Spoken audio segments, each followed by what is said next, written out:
I read 8 books in August and I DNF'd 1. Spoiler alert, it was an amazing month, so you're going to want to stay tuned. I started off the month with my reread of The Will of the Many, and then I did jump straight into The Strength of the Few by James Islington. I read The Will of the Many back in 2023, so I definitely needed a reread, and I'm so glad that I did. This is one of my favorite reads of all time, and the second time around was even better. It's always scary to reread some of your favorite books because I'm like, what if I was just giving into the hype the first time around and it's really not that good, nothing special? No, this book is immaculate. It is amazing. Page after page, non-stop action.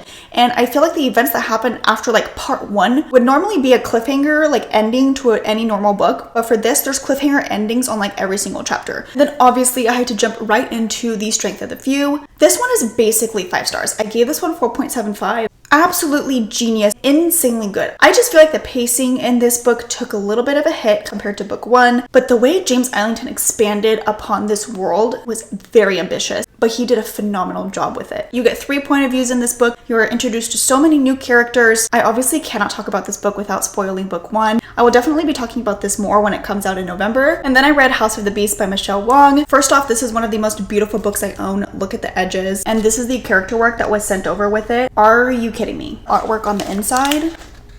Presentation of this book, 5 out of 5, but I unfortunately gave this book only 3.75 stars. It's not a bad book. I had a good time. I was a little bit thrown off by the time jump in the very beginning because I feel like there's a lot of character development that we missed in those years that we didn't see. I feel like it really would have fleshed out the story and the dynamic between the characters a lot better. Overall, this is a pretty strong book. It's very atmospheric, unique, and has interesting characters, and I think it'll be a great book for the fall time. And everything else that I read in August was on audio. So first I did DNF The Ruins by Scott Smith. I heard that this was like an actually scary horror. I was getting like Indiana Jones, Lost in a Jungle, you're discovering some ancient haunted ruins type of vibe, okay? And it did. The vibes were there, but nothing about this was horrifying or even thrilling to me. Maybe a little bit suspenseful. It was being dragged out. I was bored. Was not for me. And then I listened to Guess Again by Charlie Donnelly. I gave this one 4 stars. This was so good. Definitely one of my favorite thrillers that I read so far this year. Such a page turner. It is nonstop. The chapters are short. The ending was insane. Totally caught me off guard. Like I did not see that coming at all.